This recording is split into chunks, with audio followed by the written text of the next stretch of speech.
Hello everyone, and welcome to a brand new series on this channel. We've had nearly 100 episodes of BFDI over the series' 15-year run, and I thought it would be fun to go through each season individually and find the best and worst each season has to offer. Except IDFB because, In each video, I'll be taking a look at an individual season and finding the 5 best and 5 worst episodes of that season. In the end, I'll be compiling the 10 best and 10 worst episodes throughout the entire series to see just how good and bad this little web series could be. Before I begin my rankings, I want to make it clear these rankings are generally based on my enjoyment of the episode. I'm not going to sit here and try to argue which episodes are objectively the best or objectively the worst because I'm not smart or skilled enough to figure that out. There's a lot of factors that could make or break an episode for me. The pacing, humor, plot, challenge, characters, it's all fair game. So, now that that's out of the way, let's take a look at Season 1, Battle for Dream Island. Compared to Match, you're garbage. Starting things off on a positive note, my personal pick for the 5th best episode of the season is Episode 15, Vomit Taco. It's nothing groundbreaking, it's more so I really like the concept of the contestants getting to pick which challenge they wanted to do. Yeah, the taco making challenge is just a rehash of Episode 4's challenge, but it was clever seeing Penn's laziness from that episode coming back to bite him, with this loss being the reason he gets eliminated. The barf bag section of the episode was decently enjoyable as well. It's pretty short, but I thought it was fun.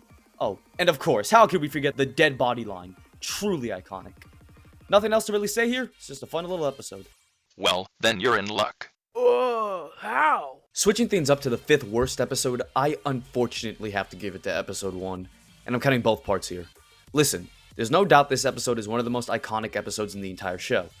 I mean, basically every fan can recite the opening dialogue between Pencil and Match word for word. But there are some aspects of it that just haven't aged well. The animation is superb though, I'll give it that.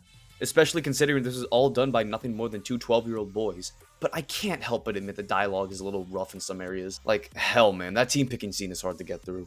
The challenges in this episode are alright, but my biggest issue is that a lot of the contestants just sort of stand around not offering much. I can't be too harsh on it though, it's the first episode, they were finding their footing, and the dialogue does improve over the season. Although, it's not perfect as we see later in this list. Next up, the 4th best episode goes to Episode 6, The Power of 3. There's a lot to like with this episode. The challenge itself is fun. Splitting the teams up into 5 teams of 3 makes room for some great interactions between the cast. Specifically, the teams of Snowball, Rocky, and Golf Ball, and Pencil, Match, and Bubble were real standouts. Snowball is such a fun character to watch as he puts up with Golf Ball and Rocky specifically being generally useless throughout the entire challenge. And Pin's elimination is a good payoff to her running gag of not thinking she had any reason to be eliminated, and it doesn't take up that much of the episode, a problem that you'll find higher, or should I say lower, on this list. Oh yeah, and Pencil somehow gets shoved into a safe, that was great. It's moments like these that really give BFDI that special charm. I will say the other teams aren't nearly as interesting to watch, but it's not like they were boring, they just didn't have the same energy as the other two. Moving on. Woody, you didn't not ain't not get no any none of nothing. The 4th worst episode has to go to Episode 5, Bridge Crossing. This episode is just kind of dull. The cake at stake takes up nearly half the episode, although I did like the little fake out with Woody, and the challenge itself isn't that interesting. I mean, no one even crosses the bridge. Not to mention, the tiebreaker just being a rehash of the tie-breaking challenge from last episode is just kind of lazy. It was a fun little joke the last episode, but here it just feels kind of annoying.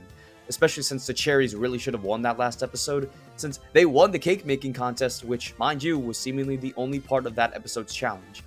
Only reason that episode is here is because there's some funny moments keeping it above the bottom 5. So, them losing this same tiebreaker twice in a row feels cheap, and that's about all I have to say. I have a fear of heights. Insectophobe's Nightmare is a fun episode. I'm happy Blocky was the one to rejoin since he adds a lot of comedy to the series, and the challenge itself was enjoyable. This is the first episode of the 3-team phase, and a 6-legged race was a good idea. There's just a lot of good moments from this episode, like Eraser and Announcer's Which Is gag, Penn inexplicably sucking at the race, Fiery's fear of heights, Fiery and Coiny hating each other, Snowball being himself. There's just a lot of fun here, which is what you're looking for with these earlier episodes where plot and character development weren't nearly as important. Plus, I really liked the twist of a team losing 2 members if they lost. It wasn't around for very long, but it was a cool idea. That's something I gotta give props to Season 1 for. The formula never stayed the same for very long. So, We have to contribute to the silence. Unfortunately, the 3rd worst episode of the season is Episode 7, Puzzling Mysteries. This episode is just flat out boring. It's one of the shortest episodes in the entire series, and it really shows. The kick at stake takes up about half the episode, and the challenge itself wasn't very engaging. I like Fiery and Coiny now being on the same team, since their rivalry, while simple, is fun to watch. But we don't see much of that rivalry in this episode, so I can't give it too much credit. Back to the challenge itself, the idea that none of the cherries realize that they have to flip the pieces over is just dumb. I get it's supposed to be silly, but it just made the challenge one-sided. Not much else to say, it's a boring episode, moving on. We have to stick together. Alliance, schmalliance. Something I feel like I need to address is that picking the best episodes of this season is deceptively tricky, because this season is so simple, there isn't nearly as much going on in most of these episodes compared to something we'd see in the later seasons. Picking the best episodes here are mostly based on just how much fun they are to watch. So, with that in mind, my second favorite episode of Season 1 is Episode 2, Barriers and Pitfalls. This episode is simple fun. This is probably one of the most complex challenges in the entire season, and I like that everyone gets some time to shine in this episode. Whereas in Episode 1, it felt like most of the contestants didn't really do much during the challenge. Admittedly, the voice acting is still a little bit rough, but I think that's part of the charm. It's nice watching an episode where basically the entire cast is involved in some way. Plus, there's some clever moments here, like the reveal that Blocky fell behind the fish monster in the last episode, and the walk away besides the Rockwell. It's just little things like that that give this episode its charm. OMG, Leafy, why'd you do that? I thought you hated me. Now, I want to make this clear. Going into this video, I knew from the get-go which two episodes were the worst. It wasn't even a debate, and I could make entire videos on why these two episodes are so bad, but I'll try to simplify my thoughts here. So, kicking things off, we have episode 24, Insectophobe's Nightmare 2. Where do I even begin with this one? I guess the best place to start would be with the plot, because nothing happens in this episode. If you looked up filler in the Urban Dictionary, this episode would probably be there. The only two things of note in this entire penultimate episode is Leafy and Fiery's Ferris wheel scene, which I will get into, and Flower's elimination. But outside of that, nothing of value happens here. The first third of this episode is nothing but random moments and advertisements, which were funny in the previous episodes, but they feel forced here since they completely disrupt the kick at stake because we gotta manually count the votes this time, and we need something interesting to happen.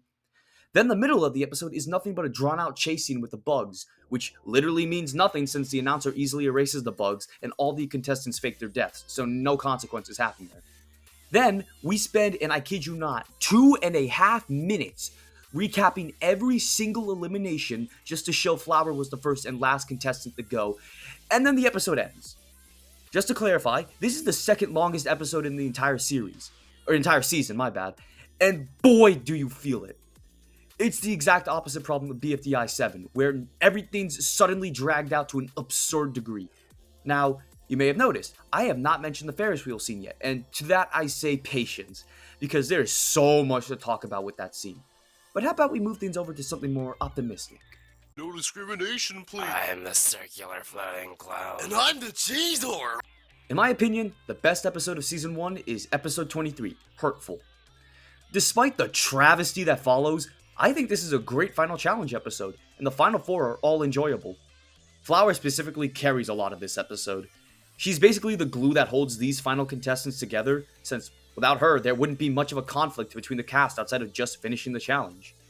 Fiery, Leafy, and Bubble are all under that general nice character umbrella, so having someone like Flower, who's on the complete opposite end of the spectrum, makes the challenge feel more dynamic. Speaking of the challenge itself, while I will admit it doesn't give equal screen time to all the previous challenges, I mean, the episode basically only focuses on like 6 of them, it really didn't need to since most of the challenges were already pretty basic. To top this episode off, I really enjoy the final conversation between Leafy and Bubble. I mean, it doesn't really go anywhere since nothing happens in BFDI 24, and I don't think Bubble and Leafy even interact in BFDI 25, but it's a great moment for Bubble, as she finally takes a stand for herself against Leafy, basically pitying her and Flower's cruelty against her.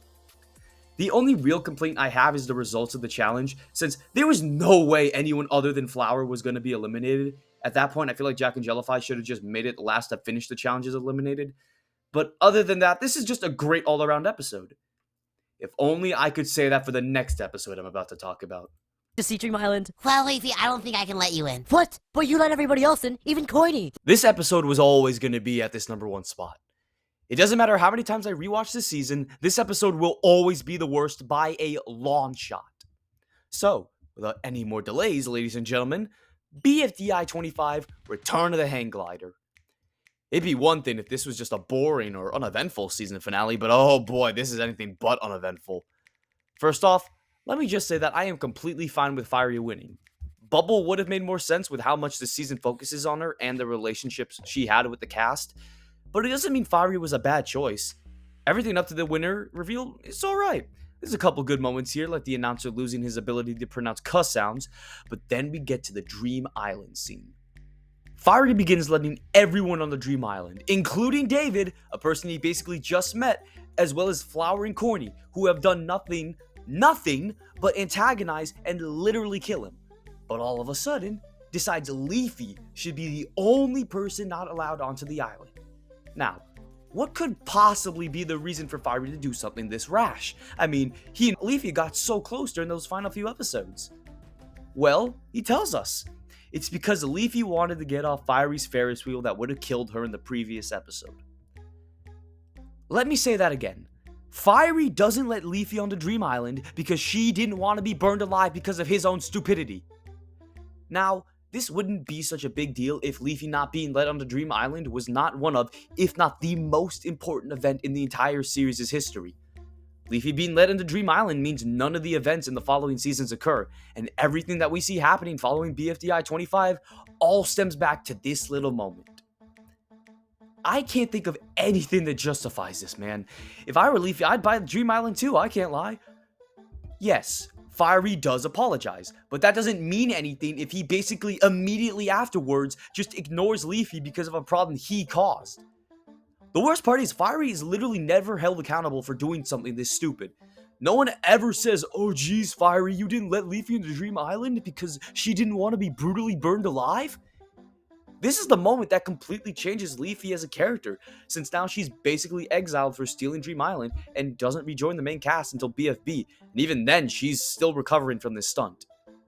I will admit this could change in the future since we still don't know exactly why Fiery was punished in IDFB. Maybe Free Smart did figure out why Leafy did what she did. Oh, yeah, and all that bubble stuff that was built up in BFDI 23, yeah, it doesn't go anywhere since Flower immediately kills Bubble off the second she stands up to her. The fact that 3 separate characters are seemingly permanently killed off this episode and no one cares just shows how rushed this whole episode is.